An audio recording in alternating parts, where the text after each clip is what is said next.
6장, 창세기 6장, 주보에는 6장 13절 말씀부터 나와 있는데 14절부터 보겠습니다. 창세기 6장 14절부터 22절 말씀까지 한 절씩 말씀을 교독하겠습니다. 교독한 뒤에 안수 집사님들 나오셔서 특송하겠습니다.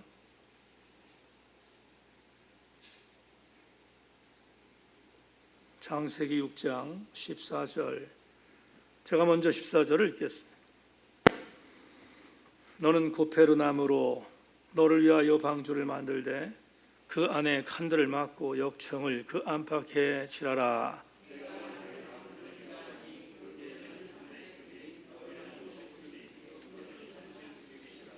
거기에 창을 내되 위에서부터 한 규빗에 내고 그 문은 옆으로 내고 상중하 3층으로 할지니라.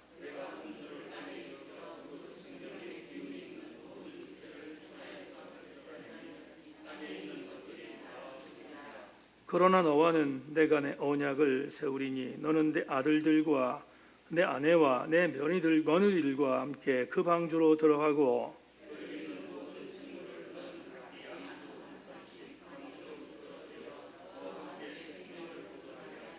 새가 그 종류대로 가축이 그 종류대로 땅에 기는 모든 것이 그 종류대로 각기 둘씩 내게로 나오리니 그 생명을 보존하게 하라.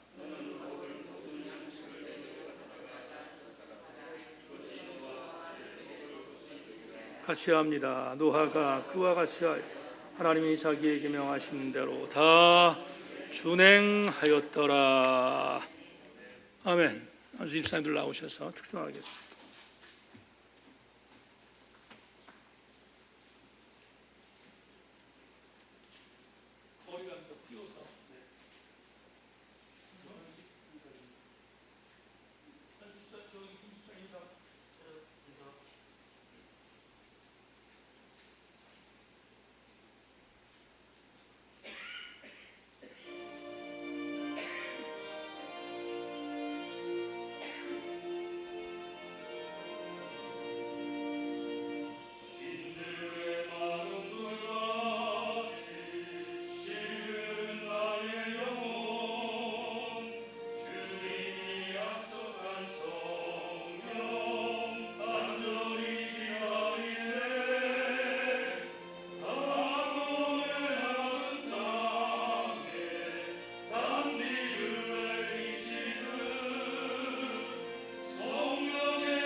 반주 잘 맞춰가고 있는데 왜 껐어요?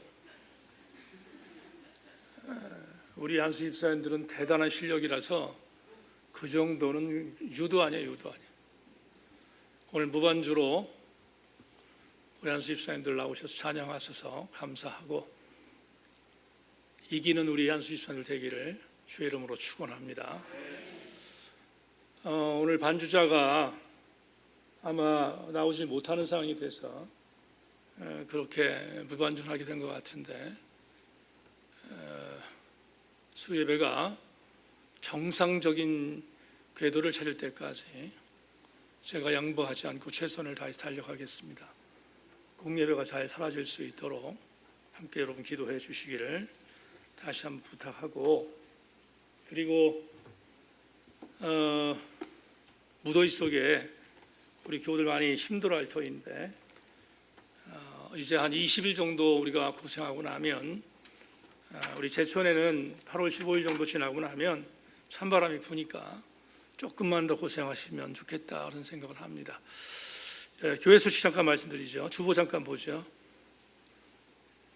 구상원 사님 지금 부채 계속하고 있는데 몇 도로 맞췄어요, 선사님? 24도로 좀 내리세요. 그리고 교회 소식 말씀을 드리죠. 이번 8월 월상 예배는 7월 31일 날 드립니다. 오전 6시에 드립니다. 이번에는 우리가 질병관리본부에 있는 관계자들, 의료진들 위해서 한번 우리가 기도하는 시간도 가져야 되겠다 생각합니다. 함께 이번 토요일 날 월상 예배에 은혜로운 시간 되기를 바라고, 교회학교 사역은 지난번에 교육부가 서로 주일날 상의를 했다고 저한테 보고를 했습니다. 지금 중고등부 청년 여름수련회, 어린이 주일학교 여름수련회, 성경학교가 8월 6일부터 8월 8일 주일까지 같이 모이게 되는데, 아무래도 지금 확진자가 많아져서 그래서 한 주 더 연기를 하고, 그리고 계획했던 것처럼 교회에서 숙박하거나 이럴 수는 없으니까 상황을 봐서 교회에서 집회로, 또 교회에서 낮에 모이는 시간에 사역을 감당하기 위해서 한 주 더 연기했다 이렇게 보고가 들어왔는데, 정말 최선을 다해서 원래대로의 어떤 사역들이 이루어질 수 있도록 교우들이 기도해 주시기를 부탁하고, 제천 지역에 거리두기가 3단계 위로 올라가지 않도록 함께 여러분 중보해 주기를 부탁하고요. 8월 큐티 자료집 이번 돌아오는 주일날 나오신 여러분들에게 드리겠습니다. 신청하신 분들은 찾아가시기를 바랍니다. 오늘 여러분 주차하실 때 좀 불편했을 거로 생각하는데, 교회 리모델링 공사 중에 지붕 공사가 이제 거의 마무리 단계에 있습니다. 내일 모레 지붕 공사가 마쳐지고, 그리고 드라이비트 작업을 이어서 곧바로 하게 될 줄로 제가 알고 있는데, 함께 여러분 위해서 기도해 주시고, 최선을 다하면서 우리 교우들이 함께 협조하고 있지만, 이번 돌아오는 주일날이 우리가 약속했던 리모델링 사역을 위한 특별 헌금을 하는 주일로 정했는데, 최선을 다해 함께 섬겨서 누구의 교회가 아니라 누구나의 교회로 하나님의 교회가 잘 설 수 있도록 함께 여러분 협조해 주시기를 부탁하고, 이번 돌아오는 토요일 날 정기당회가 있다는 것 아시고 장로님들 8시까지 구글 미트 사역으로 들어오실 수 있기를 바랍니다. 그리고 우리가 함께 기도했지만 군에 있는 아이들을 위해서 지금 무더위 속에 많이 힘들 터인데, 양우, 예찬이, 현민이 이름 불러가면서 함께 여러분 위해서 기도해 주시고, 그리고 대학 수학 능력 시험을 앞두고 있는 유한이, 영재, 동준이 위해서도 함께 여러분 기도해 주시기를 바랍니다. 네, 이제 우리 찬송 한 장 더 드리고 말씀을 나누겠습니다. 찬송가 523장 하나님 앞에 찬양 한 번 더 드리고, 그리고 말씀을 준비한 말씀을 함께 나누겠습니다. 523장 찬양합시다.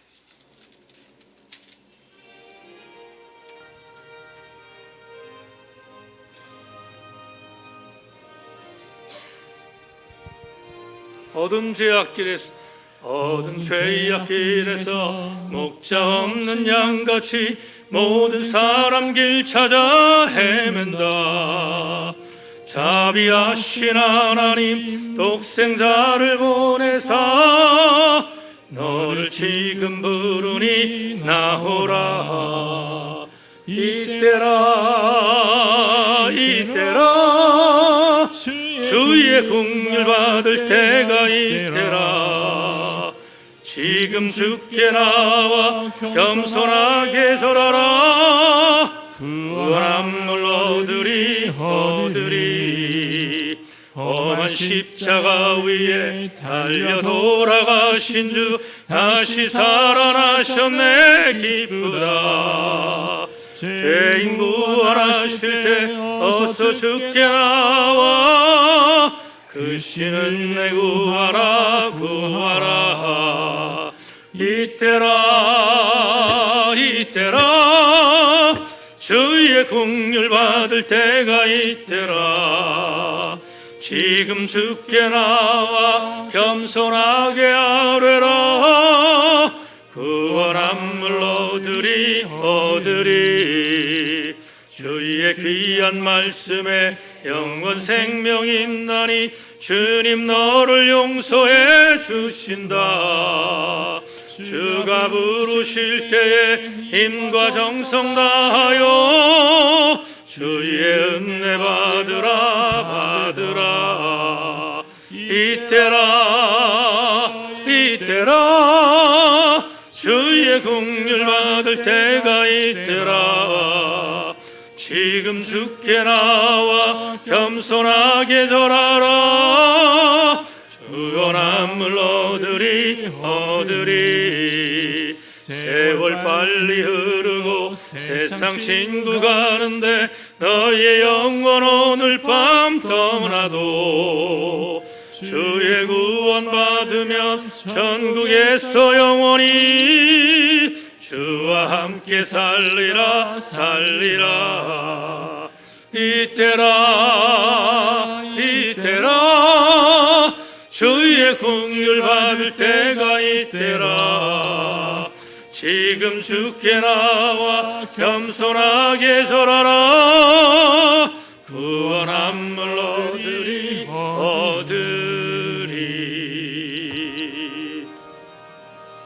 하나님, 무너져 있는 수요 예배의 상황 속에서 예배의 사역자로 동참할 수 있도록 우리에게 은혜를 주신 것을 감사드립니다. 하나님, 예배가 예배로 드려질 수 있도록 이 시간 기름 부어주시고 우리 모두를 당신의 아름다운 장중 안에 붙잡아 주옵소서. 말씀을 나눕니다. 선포하고 듣겠사오니 선포하는 종도 듣는 성도도 말씀으로 부대끼게 하시고 은혜 받게 하여 주시옵소서. 성령의 도우심이 우리를 강력하게 인치시기를 소망하며 특별히 안수 집사님들 만져주시고 오늘 사랑하는 귀한 집사님들 찬양했는데 하나님의 음된 교회에서 앞서가는 귀한 안수 집사님들로 서게 하셔서 더 승리하는 아들들 되게 하여 주시옵소서. 하나님의 선한 능력이 임하기를 소망하며 예수 그리스도 이름으로 기도하옵나이다. 아멘. 말씀에 기대를 거십시다. 인사하겠습니다. 말씀에 기대를 거십시다. 여러분과 오늘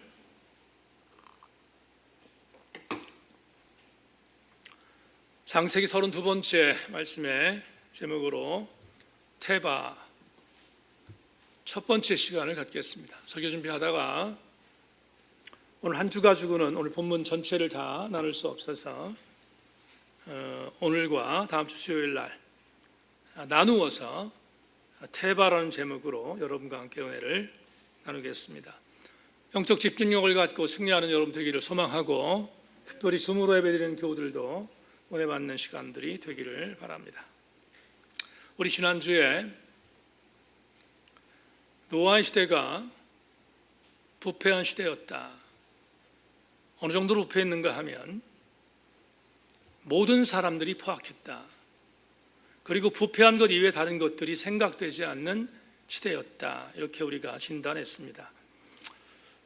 그래서 아팠지만 하나님께서는 당신이 만드신 피조물들을 멸하시기로 결심하셨다고 우리 지난주에 잠시 말씀을 나누었습니다. 오늘 본문은 그 하나님의 결심이 직접적으로 실천되는 장면부터 시작이 되는데, 그 하나님의 결심이 행동으로 이어지는 실천의 내용이 무엇인지를 오늘 본문을 통해서 나누고, 그 본문 안에 담겨있는 은혜가 무엇인가를 우리 교우들과 함께 나누겠습니다. 14절을 보겠습니다. 여러분 자막 보시고 저는 읽겠습니다. 너는 고페르나무로 너를 위하여 방주를 만들되 그 안에 칸들을 막고 역청을 그 안팎에 칠하라. 같이 한번 읽어볼까요? 다시 한 번만 같이 읽겠습니다. 시작. 너는 고페르나무로 너를 위하여 방주를 만들되 그 안에 칸들을 막고 역청을 그 안팎에 칠하라. 네, 이 구절을 보면 제일 먼저 우리가 알 수 있는 것이 뭐냐 하면, 노아의 방주가 만들어진 재료가 뭔가 하는 것이 나와 있습니다. 고페르나무로 만들어라. 그럼 고페르가 뭐냐? 모릅니다. 고페르가 무슨 나무인지에 대해서 학자들은 자세히 알 수 없다고 이야기를 합니다. 다만 이런 나무였을 것이라고 추측하는 것이지, 이 당시에 고페르라고 하는 히브리어 단어에 이 나무가 어떤 나무인지는 정확하게 모른다는 것을 전제하겠습니다. 그런데 분명한 것은, 한 가지 분명한 것은, 이것은 나무이지요. 고페르 나무니까 나무라고 하는 것은 분명한 것입니다. 자, 그런데 오늘 14절에서 너는 고페르 나무로 너를 위하여 방주를 만들라 이렇게 말하잖아요. 이 방주라는 단어가 오늘 설교의 제목인 테바입니다. 히브리어 테바를 방주라고 말하는데, 그러면 이 테바가 과연 무엇을 의미하는지 우리가 함께 추적해 보겠습니다. 오늘 창세기 6장 14절에 테바라는 단어가 처음 나옵니다. 그런데 이 단어는 출애굽기에 가면 출애굽기에서 또 한 번 우리가 만나게 되는데, 출애굽기 2장 3절에서 똑같은 테바라는 단어가 나오는데, 출애굽기 2장 3절을 여러분들에게 소개하겠습니다. 더 숨길 수가 없기 때문에 그를 위하여 갈대 상자를 가져다가 역청과 나무진을 칠하고 아기를 거기에 담아 나일강과 갈대 사이에 두고. 여기 나오는 갈대 상자 할 때 이 상자가 테바입니다. 그러면 테바는 우리가 너무나 잘 아는, 모세를 나일강에 흘려보낼 수밖에 없었던 어머니 요게벳의 그 아픔이 담겨있는 그 상자가 테바임을 우리는 알 수 있습니다. 모세를 담았을 때 그 담은 테바는 작은 갈대 상자였다, 이렇게 성경이 말하죠. 작은 상자였습니다. 왜냐하면 아주 작은 아이를 담았으니 작은 상자인 것이 분명합니다. 그런데 오늘 본문에 나와 있는 테바는 성격이 다릅니다. 오늘 본문을 우리가 보면, 오늘 본문에 나오는 테바는 분명히 상자이긴 상자이지만 그냥 상자가 아니라 배 모양을 한 상자이다, 이렇게 여러분들이 이해하시면 좋겠습니다. 왜 그런가 하면 테바의 규모 때문입니다. 본문 이어지는 15절부터 16절을 자막을 통해서 여러분 확인하십시오. 내가 만들 방주는 이러하니 그 길이는 300규빗, 너비는 50규빗, 높이는 30규빗이라. 거기에 창을 내되 위에서부터 한 규빗을 내고 그문은 옆으로 내고 상중하 3층으로 할지니라. 이게 정보예요. 여러분, 노아의 방주는요, 두 가지 정보가 아주 선명합니다. 하나는 노아의 방주의 크기에 대한 정보와 노아의 홍수가 얼만큼 내렸는지에 대한 정보가 창세기 6장, 7장, 8절에서 아주 자세히 기록되어 있습니다. 먼저 방주의 크기를 진단해 보겠습니다. 일반적으로 성경에서 말하는 규빗이라는 단어가 나오잖아요. 이 단어가 나오는데 이 규빗이라고 하는 이 단어 1규빗, 보통 1규빗을 45cm 정도로 봅니다. 그렇다면 1규빗이 45cm인다는 것을 전제할 때 오늘 15절에서 길이가 300규빗 그랬다면 길이는 노아의 방주의 길이는 135m입니다. 135m다라는 걸 여러분들이 머릿속에 새기십시오. 그리고 높이는 분명히 오늘 높이가 30규빗이라고 했으니까 30규빗 정도라면 약 13m 정도가 되는 그런 방주 형태인 것을 우리가 함께 머릿속에 그릴 수 있기를 바랍니다. 그 다음에 또 하나 폭이 나오죠. 넓이가 나오는데 폭은 50규빗이라고 했으니까 50규빗을 오늘의 측량 단위로 바꾸면 22m가 됩니다. 다시 한번 정리하죠. 길이는 130m고 폭은 22m고 높이는 13m 정도가 되는 상자형 배, 그게 테바입니다. 여기까지 여러분들이 이해하실 줄로 믿고 이제 고페르를 추적하겠습니다. 고페르가 뭘까 모른다고 했습니다. 그러나 번역되어 있는 성경들을 보면 이 고페르란 나무가 무엇인지에 대해서 추측할 수 있습니다. 우리가 지금 보고 있는 개역개정판에는 고페르 나무라고 해서 음역을 그대로 기록했어요.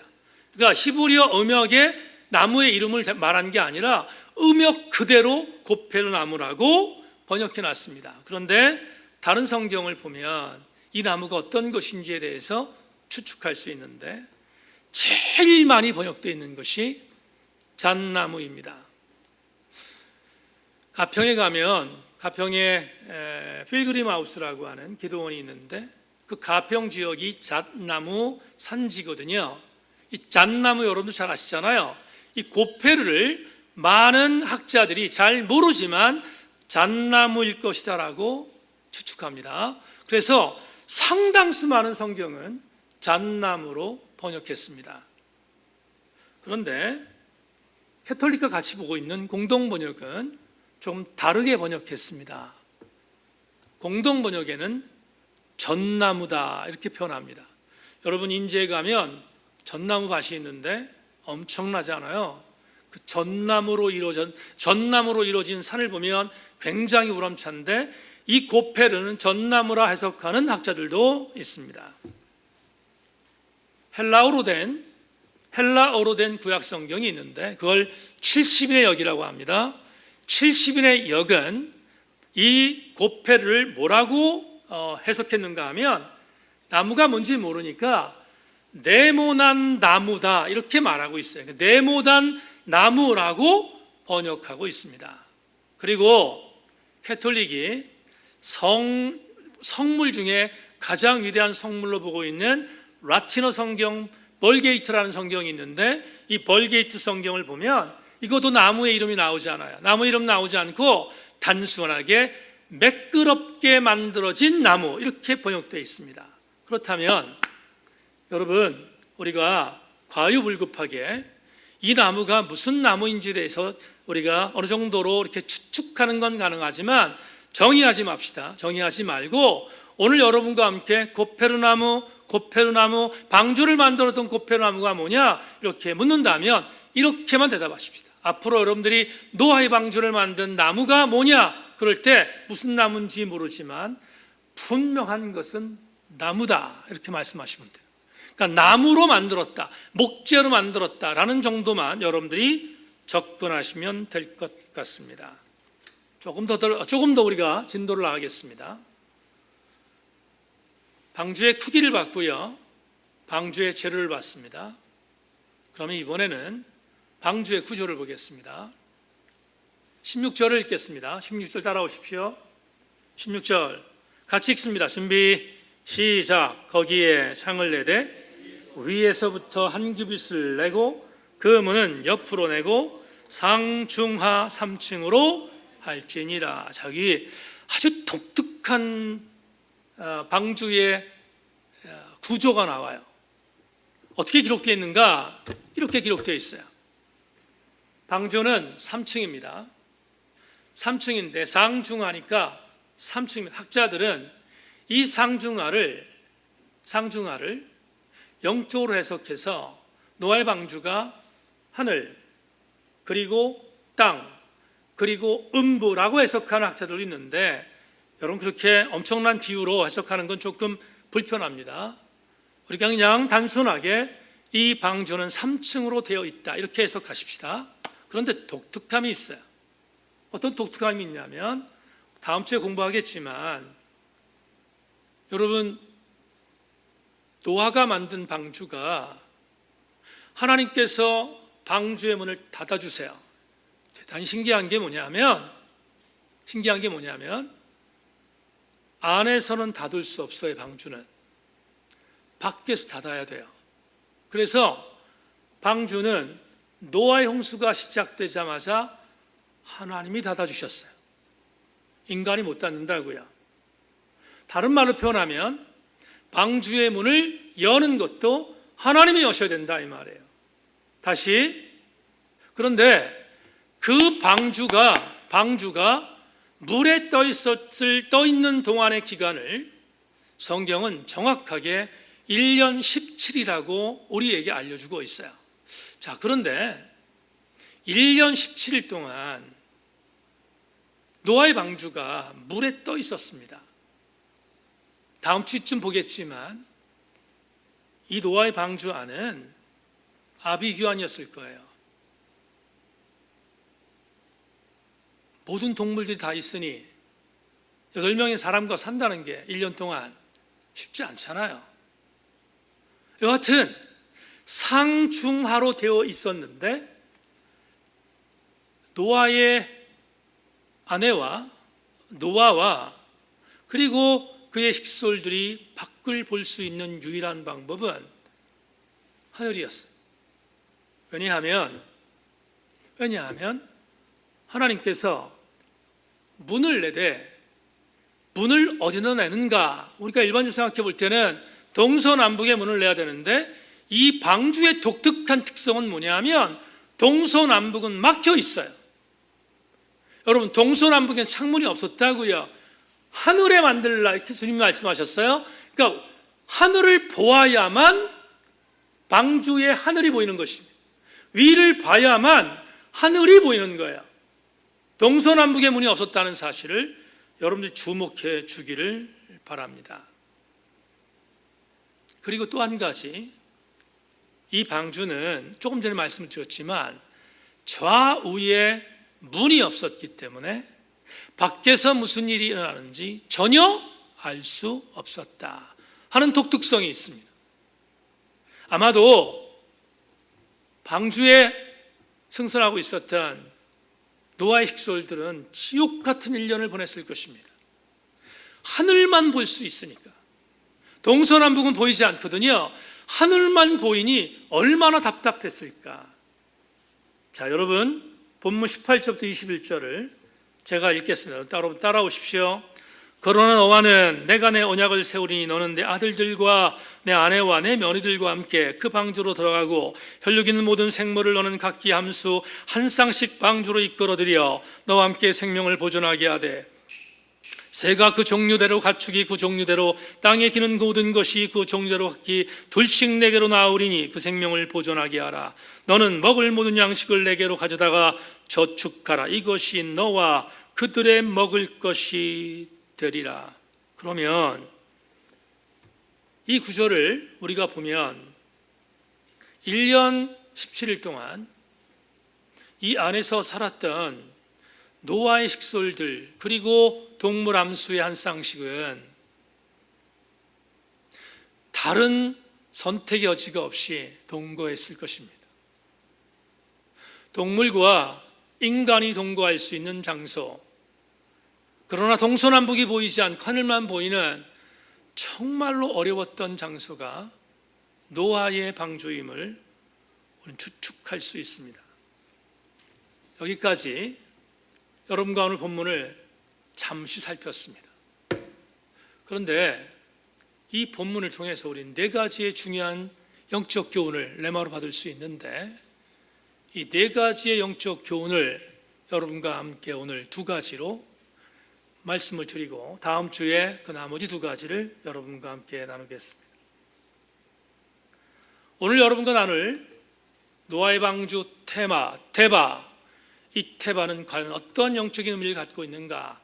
첫째로, 테바는 하나님의 철저한 통제 안에서 움직이는 배였다라는 겁니다. 이게 왜 레마일까? 이유가 있습니다. 테바는 하나님의 철저한 통제 속에서 움직이는 배라고 했습니다. 왜 그랬을까? 테바는 나무로 만들어졌다고 말씀드렸습니다. 그런데 성경 어느 곳에도 이 테바에 동력이 달렸다고 보고하지 않습니다. 테바는 동력이 없습니다. 뿐만 아니라 어느 지점에 가서 멈추고 싶을 때 선장이나 조타수가 배를 멈추고 싶어서 내리는 닷도 없었습니다. 닷도 없었어요. 돛도 없습니다. 그리고 무동력입니다. 그렇다면 우리 이런 추측이 가능합니다. 1년 17개월 동안 테바는 철저하게 물에 떠다닐 수밖에 없었다. 이해하셨지요? 동력이 없으니까. 또 한 가지 여러분에게 설교 해석을 하겠습니다. 여러분이 오늘 이 노아 홍수 속에서 제일 많이 나오는 단어가 뭐지요? 홍수잖아요. 홍수. 노아의 홍수잖아요. 홍수라는 단어가 제일 많이 나옵니다. 그런데 오늘 9시부터 소나기가 내린다고 오늘 지붕 공사를 서둘렀는데, 이렇게 갈급한 땅에 비가 내리는 것, 그건 너무 좋은 일이잖아요. 좋은 일이에요. 비가 내린다고 하지요. 그런데 홍수라는 이 단어는 히브리어 마뿔마임이라는 단어인데요, 이 단어를 여러분께 소개한 좋은 체험이 있습니다. 마뿔마임이 뭔가? 우리는 천지창조 때 이미 공부한 게 있습니다. 하나님이 선지를 만드시고 궁창을 주셨다고 했습니다. 근데 궁창이 윗궁창이 있고 밑궁창이 있다고 했는데, 윗물궁창, 이 윗궁창에는 어마어마한 물이 있었던 장소였음을 여러분 말씀드렸습니다. 홍수가 뭐냐? 맞불맘이 뭐냐? 궁창을 연 것입니다. 여러분, 궁창으로 담겨져 있는 물을 연 것이 맞불마임이에요. 그러면 노아 홍수할 때 홍수가 어떻게 내렸는지 이해가 가능하죠? 자, 좋은 경험 하나 여러분들에게 말씀을 드리겠습니다. 파주에서 7년 동안 교회를 섬길 때 파주 지역에 홍수가 났습니다. 마침 제가 섬기던 교회에 청년들을 데리고 수련을 떠나서 인천에 있는 강화도에 있었는데, 강화도에서 뉴스가 났는데, 뉴스를 보니까 아침에 뉴스를 보니까 내가 살고 있는 파주의 그 동네에 홍수가 나서 난리가 났어요. 도로 다 끊기고 난리가 났습니다. 그래서 정말 그때 인천 강화에서 파주까지 가는데 너무 힘들게 갔습니다. 정말 힘들게 갔습니다. 도로 다 끊겼기 때문에. 갔더니 폭격 맞은 것 같았습니다. 도로 다 끊어지고 유실되고 집들은 다 잠기고. 근데 제가 그때 섬기던 교회의 담임부사 사택이 15층 아파트 15층이었어요. 그래서 다행히 15층에 있으니까 잠길 일은 없잖아요.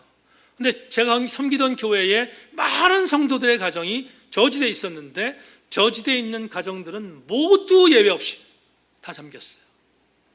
이재민이 된 것이요. 근데 복구가 한참이었는데 그 다음 날인가? 그 다음 너무 오래돼서 기억이 잘 안 나는데 그 다음 날인가? 그 다음 날인가? 다시 비가 내리기 시작했어요. 15층에서 창문을 열고 비가 내리는 것을 봤는데 제가 아내한테 그때 그랬어요. 여보, 하늘이 뚫린 것 같다. 이렇게 표현했어요. 그러니까 내리는 비의 양이 그냥 비가 아니라 맞불 하임처럼 내린 거예요. 그런데 제가 파주에서 경험한 것은 하루 이틀의 비였습니다. 맞불 하임처럼 내린 비는 하루 이틀의 경험이었습니다. 그러나 노아의 홍수의 맞불 하임은 40일 동안 쏟아졌어요. 이런 생각을 한번 해보십시다. 하늘에 있는 궁창이 터져 물이 쏟아진 게 40일이 쏟아졌다면 사냐가 잠겼다는 것은 이루 말할 수도 없는 분명한 사실이겠지만 한 가지 분명하게 또한 추측할 수 있는 것은 이것입니다. 뭡니까? 노아가 직접 만든 태반은 무동력이라고 했습니다. 돛도 없어요.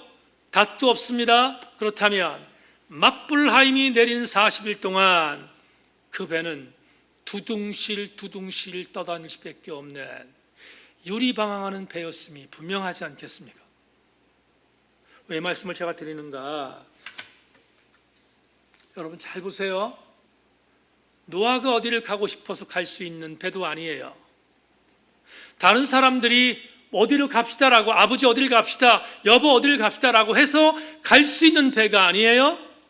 노아가 갈 수 있는 것은 아무것도 없었습니다. 그냥 배 안에 있는 것뿐입니다. 그렇다면 우리는 이런 생각이 들어요. 말씀드렸는데 600세 2월 10일부터 601세 2월 27일까지 1년 17일 동안 노아의 태반은 물에 떠 있었는데 아무것도 할 수 없었습니다. 결론이 있어요. 아무것도 없었는데 아무것도 없었던 것이 은혜였다 이 말이에요. 왜 그랬을까요? 노아가 아무것도 할 수 없었기에 하나님의 인도하심을 받는 방법밖에 없었습니다. 다시 하나님이 태발을 이쪽으로 옮기시면 이쪽으로 가는 것이고 태발을 저쪽으로 옮기시면 저쪽으로 가는 것이 유일한 노아의 태바의 운명이었어요. 오늘 여러분에게 이런 은혜를 드리고 싶습니다. 내가 아무것도 할 수 없다는 것은 저주가 아니에요. 내가 아무것도 할 수 없다는 것은 무기력이 아니에요. 내가 아무것도 할 수 없기에 하나님께 항복함으로 하나님이 나를 움직이시는 거예요. 노아의 태반은 철저하게 하나님의 인도함을 따라 움직이는 구원선이었어요. 감리교신학대의 왕델 교수님이 이렇게 해석합니다. 노아의 방주는 그냥 3층에 세워진 나무 상자입니다. 가려게 하기보다는 떠 있습니다. 하늘물이 쏟아져 내린 홍수로 인해 온 땅이 잠기게 되자 방주는 그냥 물 위를 떠다녔습니다. 방주는 내 힘으로는 가지 못하고 물결을 따라 떠내려갑니다. 하나님의 그 물결의 조타수 역할을 하셨고 하나님이 방주의 물길을 인도하셨습니다. 사랑하는 여러분, 내가 태바 안에 있으면 내가 무언가를 함으로 어떠한 목적에 도달하는 것이 아니라 내가 태바 안에 있으면 하나님이 나를 당신의 방법으로 인도하신다는 것을 명심하고 우리는 태바 안에 있기를 주의 이름으로 소망합니다. 우리 모든 교우들은 태바 안에 존재하는 하나님의 아름다운 백성들 되기를 주님의 이름으로 권면합니다. 오늘 한 가지 더 말씀드리겠습니다. 오늘 두 가지 말씀드리려고 했는데 17절부터 20절을 다시 보겠습니다. 자막 보십시오. 내가 홍수를 땅에 일으켜므로 생명의 기운이 있는 모든 육체를 천하에서 멸절하리니 땅에 있는 것들이 다 죽으리라. 그러나 너와는 내가 내 언약을 세우리니 너는 내 아들들과 내 아내와 내 며느리들과 함께 그 방주로 들어가고 혈육 있는 모든 생물을 너는 각기 암수 한 쌍씩 방주로 이끌어들여 너와 함께 생명을 보존하게 하되 새가 그 종류대로 가축이 그 종류대로 땅에 기는 모든 것이 그 종류대로 각기 둘씩 내게로 나오리니 그 생명을 보존하리라. 그러면 오늘 우리는 두 번째의 레마를 받게 됩니다. 테바는 당시에 구원받을 수 있는 유일한 도구였습니다. 다른 방법이 없었습니다. 테바만이 유일하게 노아의 식솔들을 구원할 수 있었던 도구였다. 우리 이런 생각합니다. 무신론자들이 이런 얘기를 해요. 어떤 얘기를 하냐면 하나님이 만드신 하나님 백성을 멸하시거나 하나님 만드신 하나님 백성을 지옥으로 인도하는 사람을 어떻게 하나님으로 믿을 수 있는가? 그리고 항의하는 수많은 무신론자가 있습니다. 그런데 노아 홍수가 임하기 전 하나님은 무던히 참으셨음을 우리는 이미 알고 있습니다. 하나님께서 아픔을 전제하고 당신께서 만드신 당신의 피조물을 멸절하고자 했던 이유는 죄의 삭시 사망이었기 때문입니다. 그런데 하나님은 여백을 남겨놓으셨습니다. 항상 그러셨습니다. 하나님은 모두를 멸망한 것이 아니라 구속사에 남은 자를 여백으로 남겨두셨습니다. 그가 바로 노아였습니다.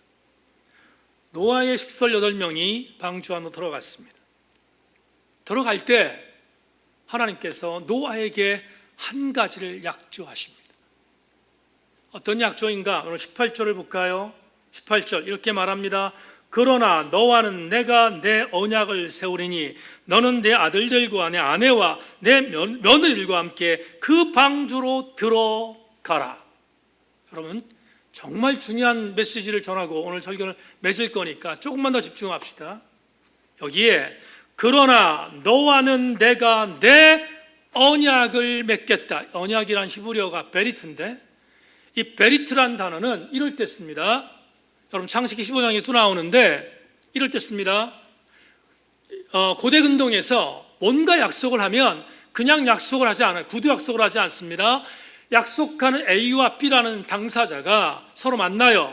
만나서 동물 하나를 죽입니다. 동물 하나를 죽여요. 죽여서 그 사체를 반으로 갈라요. 그리고 왼쪽과 오른쪽에 사체를 놓습니다. 그런데 A가 지나가고 그 다음에 B가 지나갑니다. 그러면 그게 베리트예요. 그게 언약 체결이었어요. 무슨 말인가? 나와 맺은 언약을 파기하면 너의 운명은 사체처럼 될 것이라는 엄중한 상징이 바로 이 예시 속에 있습니다. 아브라함과 하나님이 그래서 베리트 언약을 맺은 거지요. 자, 보세요. 노아에게 하나님께서 언약을 맺으셨어요. 베리트를 맺으셨어요. 그런데 중요한 것은 이 노아 용수 시기에 베리트는 동물을 죽여서 사체를 양쪽으로 집어넣고 지나가는 베리트가 아니었어요. 하나님께서 노아에게 맺으셨던 베리트는 독특했습니다. 뭐냐? 어렵지 않아요. 노아야, 내 식솔들과 방주 안으로 들어가라는 거예요.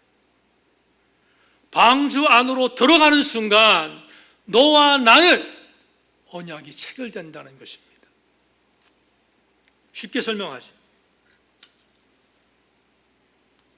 요새 홈쇼핑 많이 하시잖아요. 홈쇼핑을 하면 물건 도착합니다. 물건이 박스째 와요. 그런데 박스를 열면 물건이 도착해 있습니다. 도착해 있는데 이런 경우가 있습니다. 이 제품은 태그를 떼는 순간 반품되지 않습니다. 그런 기억 있지요? 태그를 떼면 이 물건은 반품되지 않습니다. 왜냐하면 태그를 떼는 순간 소비자는 산 이 물건을 내 것으로 인정한다는 언약을 체결하는 것입니다. 그런 거예요. 여러분, 하나님이 노아에게 맺으셨던 언약은 어렵지 않았어요. 이거였습니다. 노아야, 태바를 만들어라. 그런 뒤에 내가 너와 언약을 맺을 것인데 방주 안으로 태바 안으로 들어가라. 태바 안으로 들어가. 이게 언약이었어요. 그랬더니 노아는 알겠습니다, 하나님. 내가 태바 안으로 들어가겠습니다. 그리고 들어갔잖아요. 언약을 체결한 것입니다. 여러분, 우리는 이 언약 체결을 통해서 대단히 중요한 영적 교훈을 오늘 함께 받겠습니다. 목사로 살면서 굉장히 치욕스러운 것이 있는데 그게 뭐냐면 이런 겁니다. 믿지 않는 사람들이 우리를 향해서 이렇게 말합니다. 목사를 향해서 이렇게 말합니다. 교회를 향해서 이렇게 말합니다. 교회가 더 염려거리야. 세상보다. 수없이 많이 들었습니다. 교회가 세상을 염려해야 되는데 세상이 교회를 염려하는 수준으로 떨어진 교회. 그래서 무신론자들은 뭐라고 말합니까? 교회를 이 땅에서 소멸시켜야 한다고 공격하잖아요. 그럴 때 굉장히 치욕스럽습니다. 그런데 그때마다 하나님 앞에 참 부끄럽고 죄송스럽기 그지없습니다. 수많은 사람들은 특별히 교회 안에 있는 무신론자들까지도 세상 사람들이 그렇게 공격하는 게 부안해동돼서 그래 맞아, 교회는 정말로 나쁜 것이야, 교회는 정말로 문제가 많은 것이야 라고 공격할 때가 아마 팬데믹 이후에 더 많아질 것입니다. 그래서 목사는 긴장하지 않을 수 없습니다. 세상의 소리를 듣는 것 포기하지 말아야 될 것이고 또 절치부심함으로 세상이 아파하는 소리를 듣고 교회가 회복될 것은 회복되어야 한다는 사실을 저는 인정합니다. 그러나 아무리 그래도 한 가지는 흔들리지 않습니다. 아무리 세상이 교회를 염려거리라고 공격하고 있어도, 아무리 세상이 교회에 대하여 비평과 비난을 쏟고 있다 할지라도 한 가지는 절대로 흔들리지 않습니다. 그게 뭔가? 그건 내가 자의적으로 흔들리는 것이 아니라 주께서 말씀하신 성경의 한 구절입니다. 그 구절은 세상이 뒤집어지는 한이 있더라도, 팬데믹의 공격이 넘실거려서 교회가 많이 힘들어도 절대로 오동하지 않는 것이 하나 있다. 그것이 뭔가? 마태복음 16장 18절입니다. 주님은 베드로에게 이렇게 말씀하셨습니다. 베드로야, 네가 고백한 고백 위에 나의 교회를 세울 것인데 나의 교회는 음부의 권세가 이기지 못할 것이다. 이건 흔들리지 않습니다. 이건 흔들릴 수 없습니다.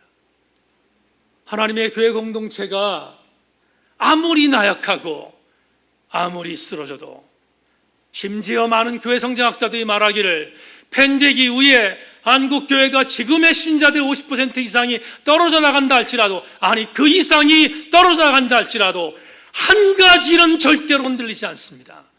그래도 하나님의 교회는 음부의 권세가 이기지 못합니다. 그건 내 말이 아니에요. 살아계신 주님의 말씀이기 때문입니다.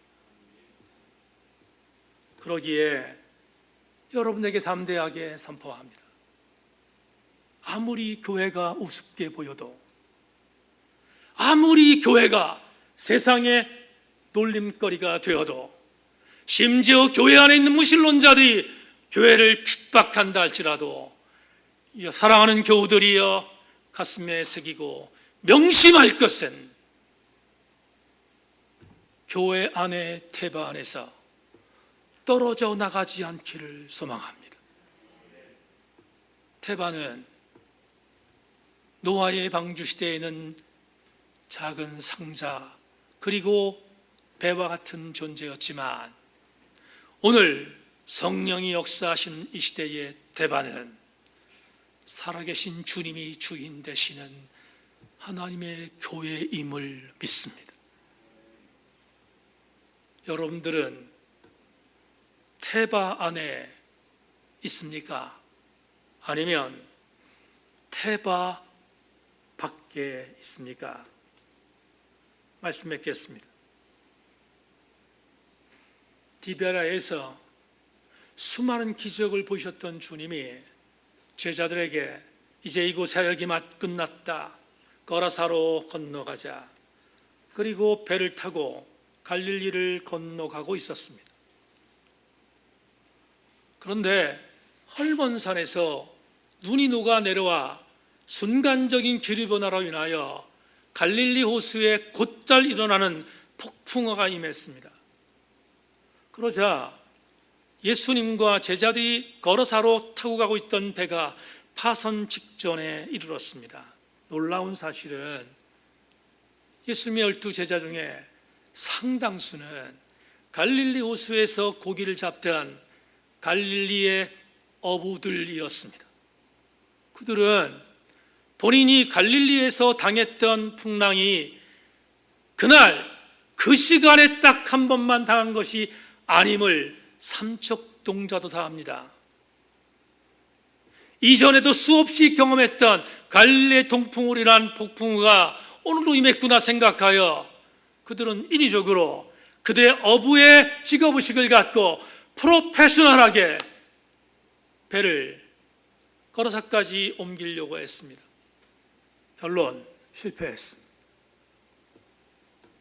배가 파선 직전에 임했음을 복음서 기자가 말합니다. 그러자 급해졌던 제자들이 배 고무를 대고 피곤하여 주무시고 계시는 예수님을 깨웠습니다. 예수님께 말합니다. 우리가 죽게 되었습니다. 일어나셔서 우리를 구원해달라고. 그러자 주께서 일어나셨습니다. 일어나셔서 이렇게 복음서 기자가 말합니다. 바람과 파도를 꾸짖었더니 잠잠해졌더라. 그리고 그들은 목적하던 거라사로 무사히 도착했습니다. 이 성경을 묵상할 때마다 전율하는 감동이 있습니다. 뭔지 아십니까? 사랑하는 교우 여러분, 배 안에 주님이 계시면 됩니다. 배 안에 주님이 계시면 충분합니다. 이걸 거꾸로 해석했습니다. 오늘 여러분께 설교를 마무리하면서 원고에 이걸 거꾸로 해석했습니다. 어떻게? 주님이 계신 배 안에 내가 있으면 되지 않겠습니까? 우린 세상을 사는 동안 어린 모세를 태바에 담아 악어들이 득실거리는 나일강에 보낼 때 수많은 어려움들을 극복하고 그 태바, 모세가 담겨있는 태바가 바로의 딸이 목욕하는 장소까지 도착했음을 출애굽기 기자는 우리한테 보고합니다. 여러분 이걸 아십니까?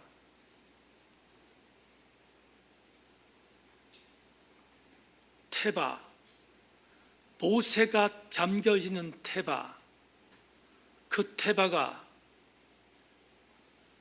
바로의 공주가 목욕하는 그 장소에 정확하게 그 시간에 거기에 도착할 수 있었던 것은 하나님의 간섭하심 때문이 아니겠습니까? 모세가 담겨져 있었던 테바에 모세가 담겨져 있었던 것뿐만 아니라 그 테바를 하나님이 안고 계셨음을 잊지 말아야. 세인교회가 테바임을 믿습니다.